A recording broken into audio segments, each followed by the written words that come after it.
All right. He should be. Welcome to The Headlock, the podcast about everything wrestling and anything else we decide that is related. I'm your host, Trash Can Jones. And your boy President. So last week's episode of Raw starts out with a Sami Zayn promo, finally getting back into the ring. Not exactly back into action, but he's a little bit recovered from the package pile driver from KO, which is a pretty good storyline I think they're taking on. Because Sami Zayn and Kevin Owens, like they keep saying, have been friends, been in the industry since the beginning, came up together. Were they on a season of NXT together? Am I remembering that right? Yeah, they're on NXT, bro. They ran in ROH together. They've been together in Indies, bro. Like they always traveled together. They've been real friends for a really, really long time. Yeah, and I mean just like I wouldn't say just like Macho Man and Randy Savage, but people who have that kind of working relationship, they can make it, very, very believable when they hate each other. Who knows? It might even be partially real. They might have some actual like built up fucking anger like issues with each other. Sammy and Kevin? No, I don't think so, bro. They just that's all business. I feel like they love each other outside of the ring. I feel like I feel like that's all for the show. Fair. That's probably they've true. done it so many times, bro. I was gonna say it's almost like too many times they've done it. It gets to that point where you can't actually hate the dude. You probably wouldn't be able to work with him. Exactly. That's facts. Yeah, but he's saying that he wants KO. He wants basically an unsanctioned match because Adam Pearce comes out. It's like, I can't stop him. If you're going to get hurt and your careers get ended. And he's like, well, you're not going to be able to stop me if I hurt KO and end his career. And I was like, badass. I was like, there you go, Sammy. I was like, that's what I need from you, my boy. Some good shit.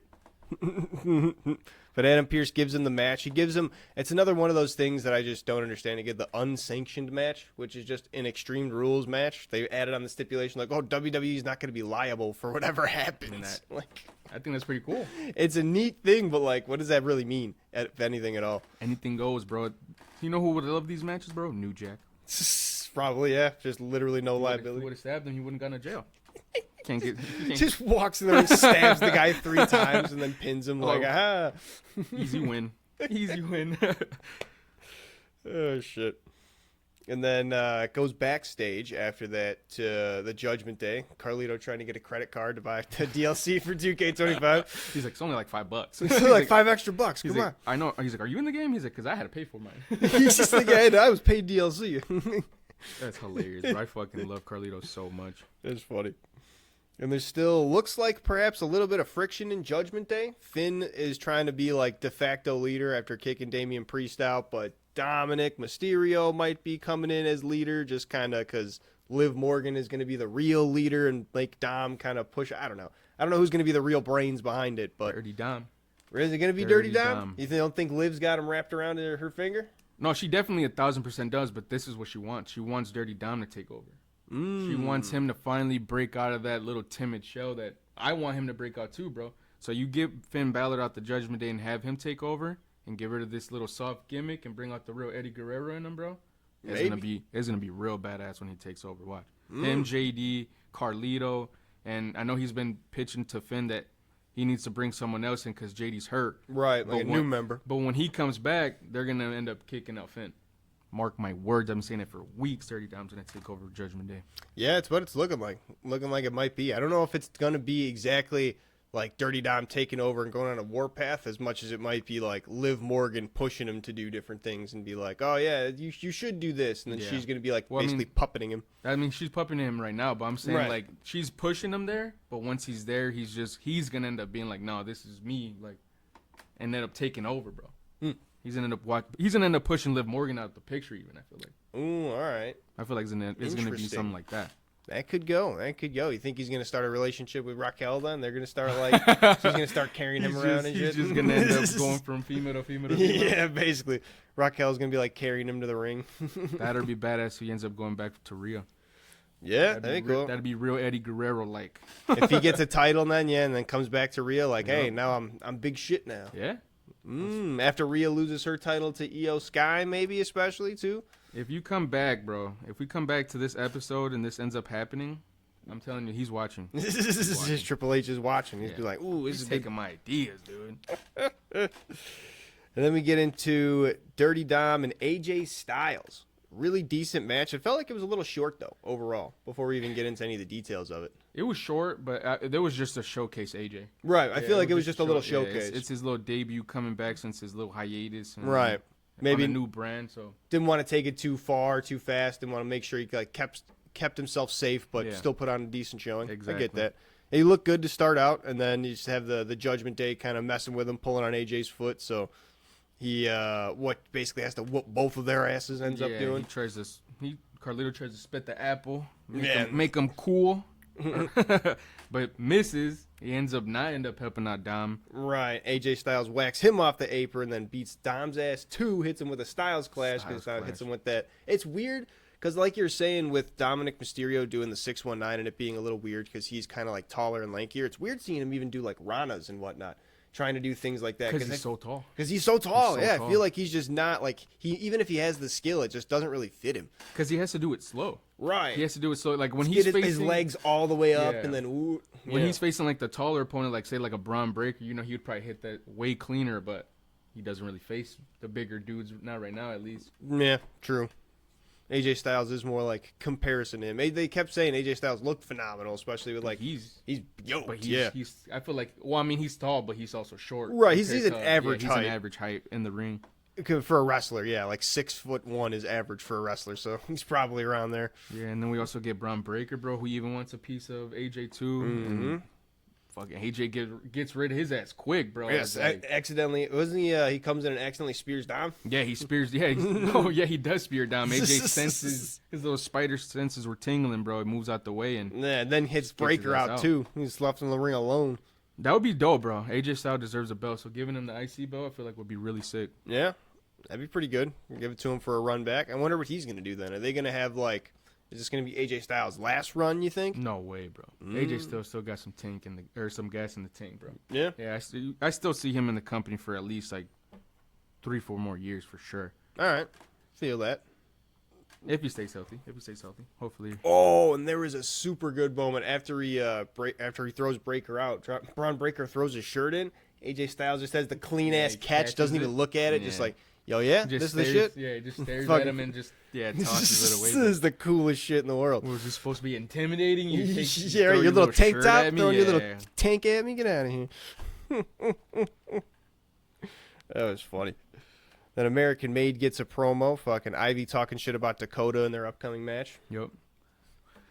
See, the only thing I feel like with me, bro, and Ivy now, it's her mic skills. Because, I mean, she can move in the ring. She's really good in the ring. But, it's like, I feel like that's just going to end up being her downfall in the company. It's like, she can't cut a promo to save her life. Yeah, I don't know what it is if they're trying to do something with American Made where they're all taking, like, a Kurt Angle page out of the book. Because it seems like whenever they cut promos, they all just kind of do that. Or at least seems like they try to do like that. They try. Oh, yeah, well, they try to be, like, almost awkward like Kurt Angle. Like, I'm going to kick your butt type shit. And it's like, are you trying to? Or is that actually how you're on the mic? Julius is actually kind of like that on the mic. Like, he's kind of like, he's not the best on the mic either. So he's just, I feel like he's just naturally awkward. When they were talking about like the titles beforehand too, like, oh yeah, and then you see when I hit him, yeah, you know it was even better when I hit him. And then it's like they're like Beavis and Butthead. Bro, I feel like Brutus, he does it on purpose. He just tries to be funny. But I feel like Julius, that's literally how he talks. I could be wrong, but I feel like that's just me. That's pretty funny then. If they got him for the American Made to perfectly be like Kurt Angle, then that's good selection. Yeah. They've been saying that for years, though. Before it happened, they always said that they need that Chad Gable needs to drop Otis and Akira Tozawa and pick up the Creed brothers. Really? And make a wrestling faction. Huh. And they ended up doing it. That's pretty cool then.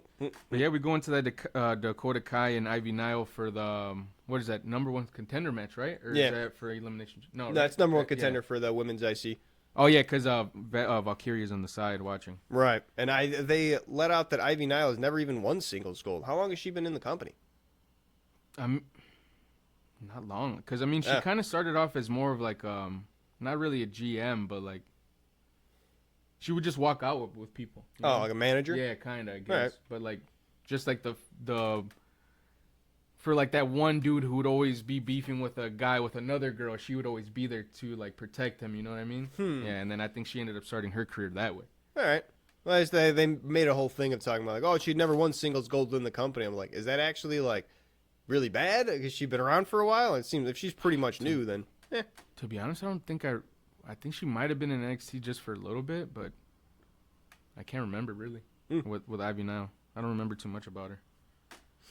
The match starts out with Dakota Kai looking good, putting Ivy Nile on the back foot, starting to target her knee some.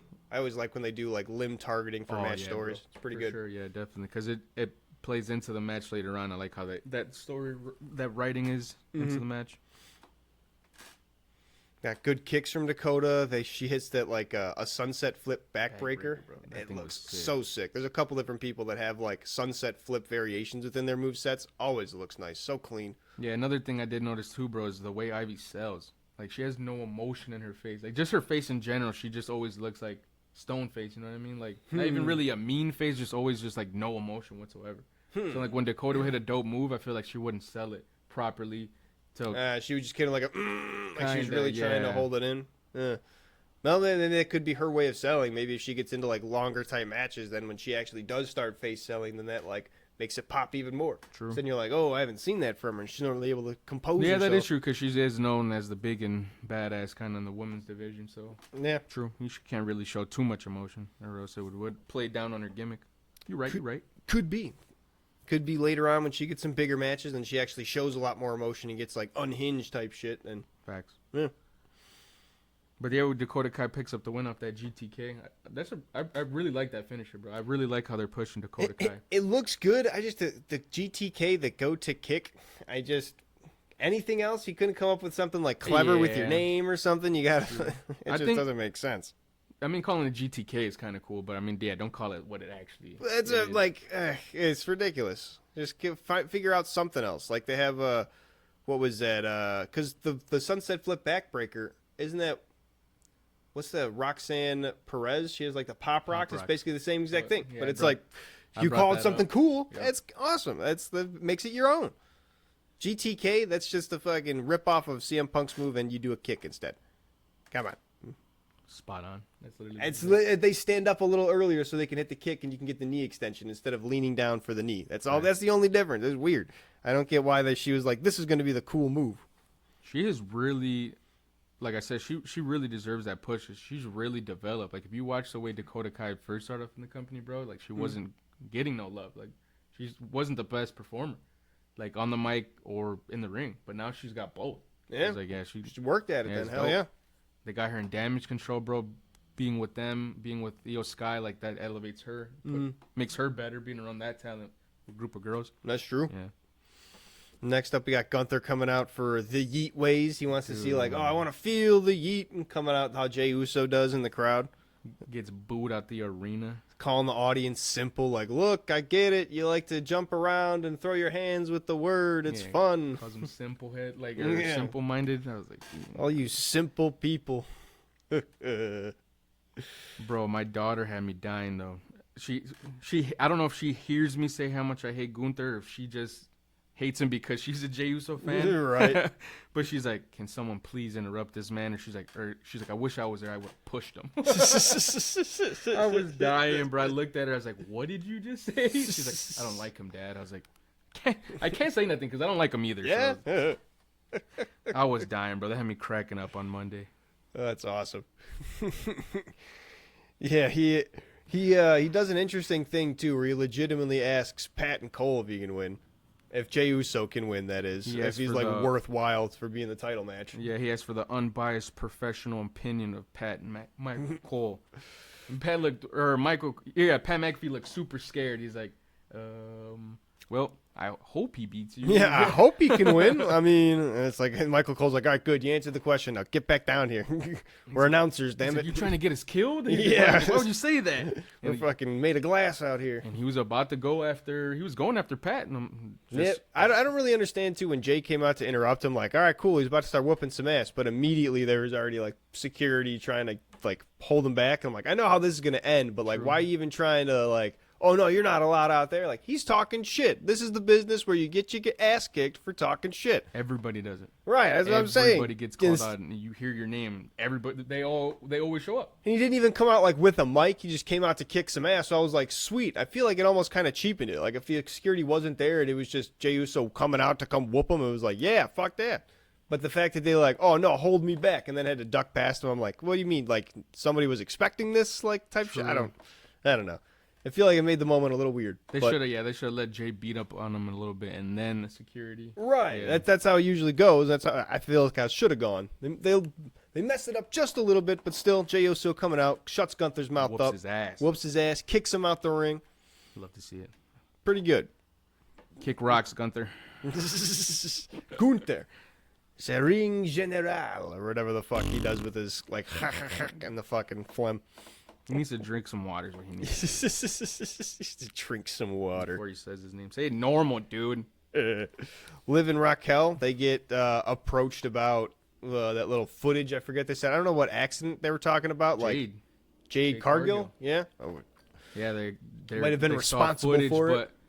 But Liv and Raquel made a good point. It's like, we didn't do it, but it's like, if we did, I would have said it. Like, I would have said, like, I took her out and kind of made it a joke, but just happened to be in that place at that time, I guess. I was thinking about it, bro, and I don't know why I have a feeling that Naomi did it. Really? Naomi? I don't know why, bro. I just feel like she wanted to replace her own partner, basically? I think so, bro, because she knew if she was to be her, who else would Bianca Belair ask? Her. She's not going to go to nobody else. They're the clique, those three. So I don't know why I feel like later on we're going to see the real footage, and it's going to be Naomi looking around, accidentally pushing Jay Cargill onto the car. Oh, they talk about a little bit later, and we'll get into it. They talk about how in Elimination Chamber, the only time it's going to be every woman for themselves if it ends up with them type deal. So maybe that'll play into it. I feel like it is, bro. I feel like it was Naomi to finally get her gold and for her to capture her moment in the WWE. Hope I'm wrong, but I feel like I'm right. Then Penta comes out for his keeping on his streak rolling on Raw against Pete Dunne. Pretty good looking match. Love Pete Dunne. All red. The all red was actually red attire was sick. Looking sick, yeah. Pete Dunne starts off with, like I was just talking about, the limb work. I don't know why. There's a couple times people have worked on Penta's hand and fingers. I guess just for the Cierto Miedo, yeah. But I don't. They don't like the disrespect, so they target his hands. Yeah, I guess. Because he does do it, like, in their face, so that's fair. It's like, you're dumb, he has two hands. He's going to do it again. All right, you're going to do it with the other hand. But when he's walking down, it's so funny. Pat and Michael speaking Spanish to each other. Yeah, bro. they're trying to, and Cole's just like, "Okay, see." Yeah, he's like, you just hear like 5 seconds. See, he's like, oh, hilarious, bro. They're trying, which is pretty good. We were talking about if they start trying to like speak Spanish, learn Spanish. That's what I was thinking. I was pretty like, hey, cool. I was like, I've never heard Pat McAfee speak Spanish, but he said a couple words pretty good. So I mean, hey, never know. Yeah, that's pretty good. And you get him on the Duolingo classes or whatever the fuck it is. It'd be pretty funny. Have him be the GM for Penta. You gotta learn Spanish fast, bro. That'd be even funnier if he just like didn't know Spanish. So, like he was still the translator for him. Like Penta says he's gonna kick your ass. He's nowhere near this what he said. Right. That'd be hilarious. But P starts off the match hot, bro. He Yeah. starts off the match hot. He anticipates a lot of Penta's move. He knows what to target to kind of like. Yeah, I feel like the Penta's coming in with a lot of like good matches, not just steamrolling opponents, but actually like showing off his skills of like the different like, you know, defensive as well as offensive styles. It's not just like him coming in to show he's fucking strong. He's actually putting on the skills of display. Putting on display. That zero fear, bro. Yeah. He's not scared of nobody. Even Ludwig ends up coming out and he's like, okay, you can come out here, bro. I'm still not scared of you too. He ends up whooping his ass. So yeah, it's like still gonna be suicide diving all over you.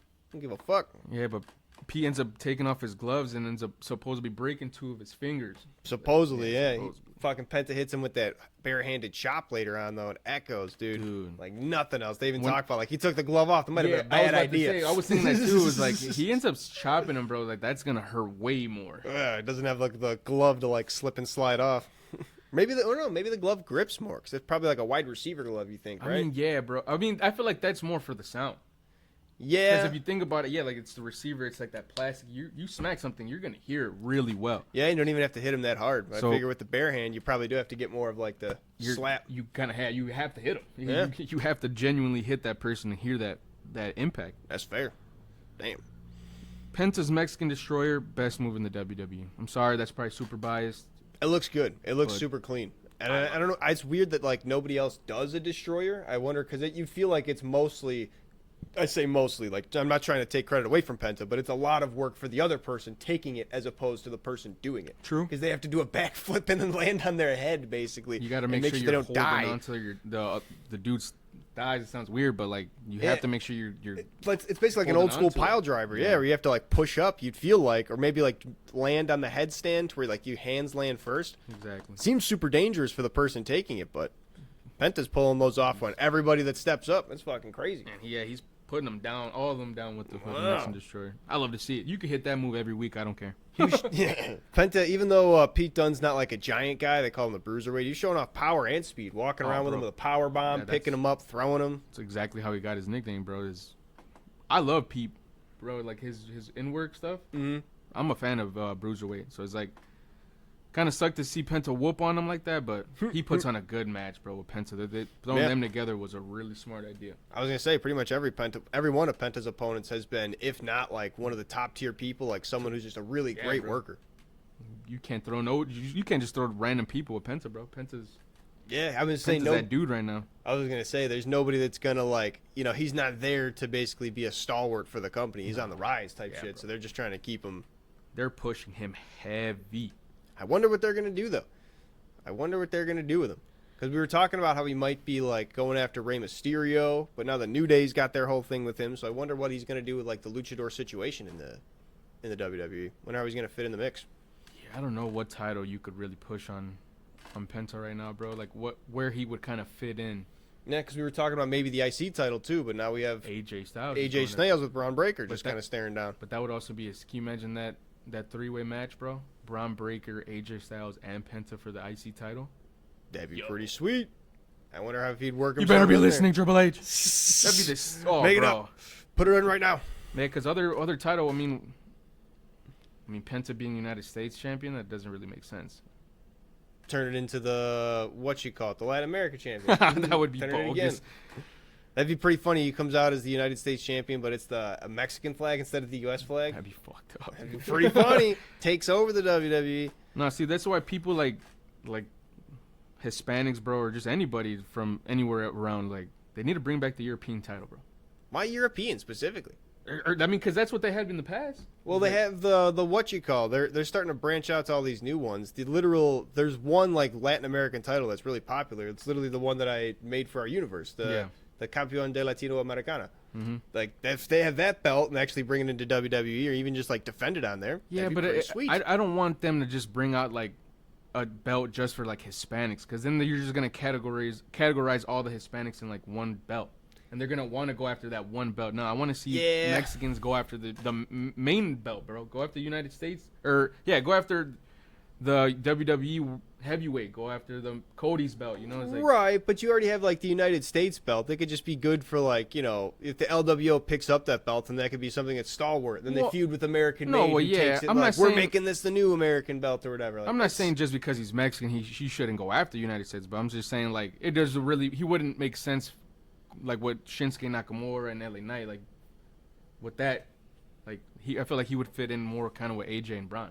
Yeah, in that story. That's fair. I figure they can bring in, if they're going to bring in another belt, not the European title, actually make it like a Latin American belt. I mean, they have. Sweet. Yeah, I mean, I wouldn't mind it too much, but I feel like they would kind of not make it like a stereotype, but they do that with the United States belt though. The fucking Creed brothers trying to go after it, and then Rey Mysterio had the United States belt, and that was dope. Yeah, that was, but that wasn't there like people cutting promos of like you shouldn't have it because you're not American type shit. Like that's kind of the whole point of like it's the United States belt, so that gives a reason for like JBL and John Cena to go after it type because they're the strong American types. Boo! Give it to Andrade. It works as part of the story. That's all I'm saying. I mean, it would make sense if Andrade won the United States belt. That would make sense. He had beef with Shinsuke. Makes sense. Yeah, we didn't hear a lot about the United States title. I assume we're going to hear about it on SmackDown, but nothing this week. Yeah, you hear more about it on SmackDown. Roxanne Perez versus Raquel Rodriguez, another decent match. Got the big versus little, a classic matchup. I'm a huge fan of Roxanne Perez, bro. All her work in NXT, she showed that she could be a champion. What I like about her, bro, is that she's not really scared of anybody that's across from the ring. Yeah. Someone like Raquel, you would think someone of Raquel's stature Roxanne's stature would be like, ah, crap, like I gotta kind of stay away. I'm and Right, be she precautious. she ran right in there. She runs at her, bro. And Raquel looked good to start, actually throwing Roxanne around a lot. Roxanne tries to like run around, use her speed to get an advantage, almost gets ahead with like suicide dives, but she just keeps getting caught. Yep. Raquel just keeps like catching her out of midair, throwing her back down, like, this shit ain't gonna work. But it still don't stop Roxanne for trying. That's the crazy part. Yeah, she was like three different times she caught her in midair. Bro. Yeah, just relentless. She also sets what I thought was dope is she set the longest time for the women's rumble. Yeah. They kept Pretty calling cool. her nickname the Prodigy, too. She lived up to it pretty well. Yeah. I mean, she was trained by Booker T. Really? Yep. It's pretty good. Probably why I fuck with her too much. Yeah, Raquel like catches her for the suicide dive to outside, and then she has this giant swing, but from a front face lock. That shit looked nasty. She's literally like holding her in a headlock and kind of like holding the front of her arm and just swinging her around. Oh, yeah. But it was just like, damn, that looks not good. Raquel was putting on a clinic, bro. She hit that springboard twisting elbow on Roxanne on the corner. I thought that was super dope. And then Roxanne was like, all right, you hit that dope move. I'm going to get my give back. She hit that springboard line salt. Oh, yeah. Dude, that thing was nasty. It goes like bro. corner, then straight back. It's pretty Super sweet. sick. And then we brought up her finisher, the pop rocks, bro. Yeah, a little sunset flip. Not only is the move itself is dope, is you get a dope ass fucking Very name for it. creative name. Yeah. Bianca and Naomi came out for some quote unquote revenge too. On Liv Morgan. But like you're saying, perhaps it wasn't even them. Who knows? They are trying to get their lick back, but who knows if they even got licked in the first place? Exactly. Yeah, and then who knows? They kind of help Roxanne Perez distract Roxanne, and she goes in for the quick pin. And that's a quick roll up, yeah. So now yeah. Liv Morgan's plans for Elimination Chamber of having basically the 2-on-1 advantage is not going to go well. So she's probably going to get her ass kicked by both of them there and have no recourse. Well, I'm pretty sure everybody in the Elimination Chamber hates Liv Morgan, bro. Yeah, she's better hope she comes in 6 or something. She's been getting her ass rocked lately, bro.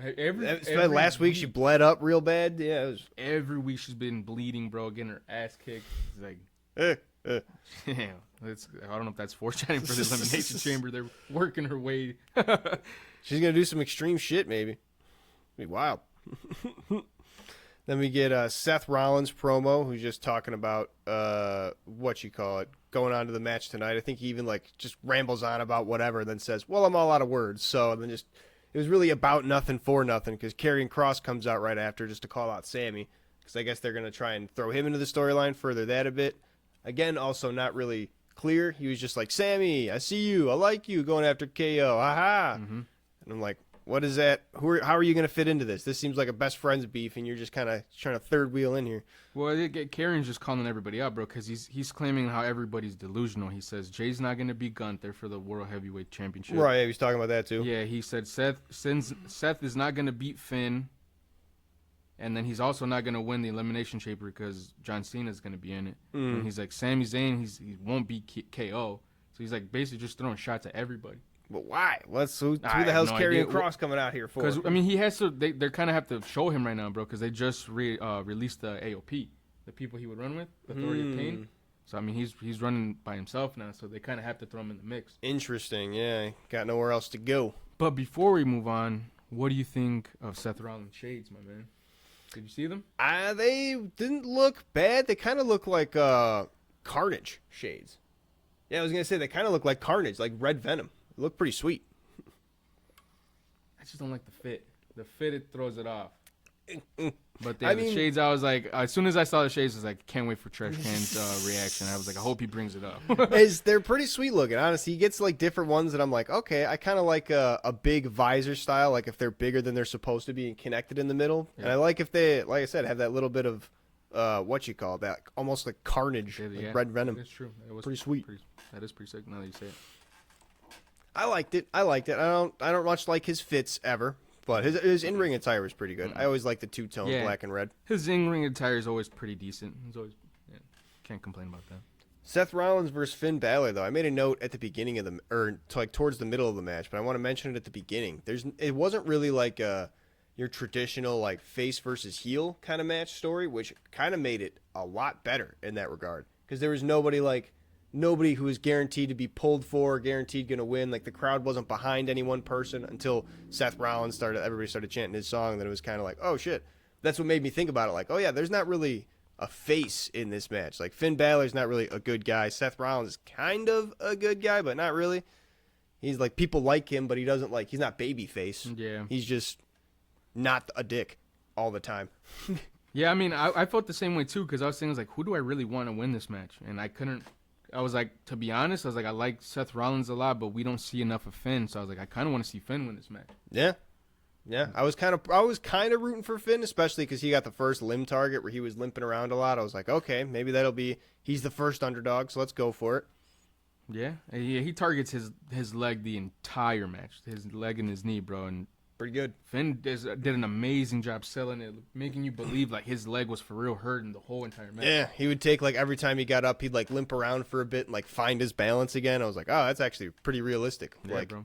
Eventually you can like kind of get used to it, but you got to get used to it every time almost.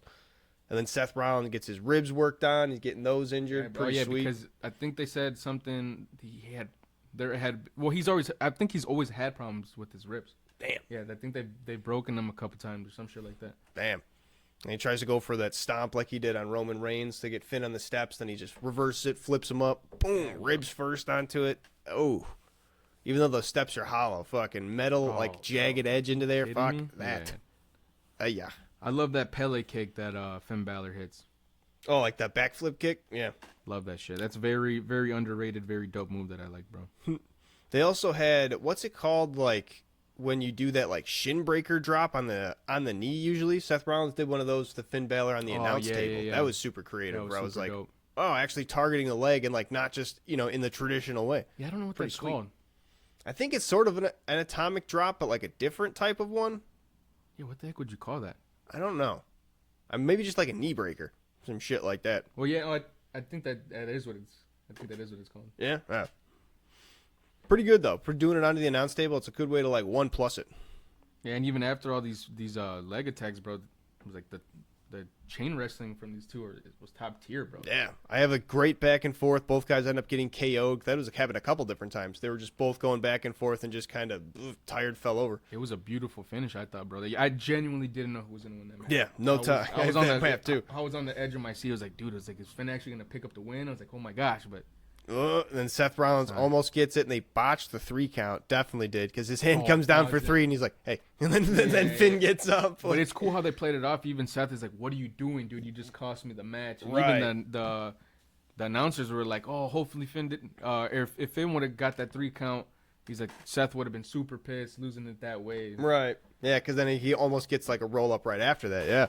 And then Seth ends up pulling it out anyway, gets the watch after back and forth roll ups, gets a stomp coming out of it, picks up the win. Finn Balor not going to the Elimination Chamber for Judgment Day. Ends Monday Night Rollins. I wonder how that's going to be for Judgment Day. Finn Balor coming back, not going to EC, probably not going to fare well for his membership there. Might be on the way out. I think so. Because he kept trying to be like, no, I'm going to go fix things. I'll go win an Elimination Chamber, go to WrestleMania. None of that happened. No, you're not going to happen, bud. Goodbye. So that's why I feel like, as I'm saying, this was Finn's plan. Everything was supposed to fall in order, but Finn's plan didn't work. No, it did not. But we skipped over that New Day promo. Oh, that's right. I have, that was on the back half of that. The Seth Rollins promo I just skipped over. Yeah. So New Day comes out and they're shooting on Rey Mysterio. Bro, Kofi Kingston starts hitting some facts and they feel like bullets, bro. I've got more titles. I've been here for longer. I was like, really? Kofi's got more titles? He does, bro. He has more title. He has more title reigns, and he was there for a consecutive 19 years. Ray left. Yeah, left for a little bit. Did his Lucha Underground stuff and came back. Yeah. Ooh, did you hear that? They're in works with that. In Lucha Underground? They're saying that they might buy it back and bring it back and have it somewhere like kind of like an NXT. Yeah, I was gonna say they just introduced the other thing. What was it, like WWE off live or whatever? I forget what they called it. Where they have like the 2 new titles for it to basically be the before NXT even. Yeah, bro. So it's like if they do that, that would literally kind of just put like all the luchadors and like everybody that wrestles that way just into the pipeline of WWE. That'd be wild. Bring a whole new line of titles, bro. I feel like that would be sick. No. That's why I made the note in here. So the New Day's going after Rey. Where's Penta going to be working himself in, you think? If he's not going to be coming after Rey Mysterio, you think he's going to be working himself into a title picture? You think Penta's going to go after Rey? I thought so, to start. Like, he was going to, he's the new luchador bro. in town, going to go after the best luchador in town. That made sense. They don't have any type of beef. They respect each other too much, bro. I mean, even the announcers say once Rey's gone, it's going to be Penta. Right, that's why I figured it'd be like they might have done a Penta heel run where he's like, I'm coming to dethrone you type shit. Maybe later, but I don't think they're doing it right now. Penta's so well put over, bro. He's a face right now. He's a baby face right now for the company. They're pushing his ass like crazy. That's a fact. So they're not going to give him a heel run. It may be later on because maybe Rey has probably another year, maybe 2 the most. Yeah. So maybe down the road, they'll give Penta that heel turn. That would be sick as fuck. Yeah. Bring out Penta Oscuro. So dope. But yeah, Kofi says that Rey's not the locker room leader that everybody thinks he is. He didn't defend the New Day. Kofi brings up those stats and he's like, I should be the locker room leader. Yeah, I've been here 19 years. Like, if anybody's a locker room leader, it should be me. And then they're like, we're not going to have none of this. LWO comes out. We got Wild, Del Toro, and Dragon Lee whooping on the New Day, which I love to see. Yeah, whoops on him, fucking sends him running out the ring. Finally got some LWO, bro. Finally. Actually pushing him pretty hard. The New Day's actually coming out looking pretty hard, taking out Rey Mysterio and Dragon Lee. So, like, all right, LWO coming out to shut them up. That's actually putting them up there. It's actually making them strong. I thought it was so funny when they go into the next segment. They end Xavier Woods grabbing Del Toro's hat or Wild's hat and just crunching it up. And like, what? He throws it. I thought that was so funny. I don't know why. Get one last one in. Yeah. Hat? I'm gonna throw. Yeah, fuck your hat. I think that about does it for Monday Night Raw. You got anything else? Nah, very good, solid week for Monday Night Raw. Definitely. Solid matches, solid storyline progression. Gearing up for Elimination Chamber. So hyped for Elimination. What is it? Next week, right? I think so, next weekend. Cannot wait. Cannot. Sick. Well, thank you for listening to this episode of The Headlock. If you liked it, share it with everybody that you know that loves wrestling and everybody that doesn't love wrestling. Make them love wrestling. This podcast will do it, I swear. Hey, I got this guy to watch wrestling again. Yeah, it worked. Peace out. Peace.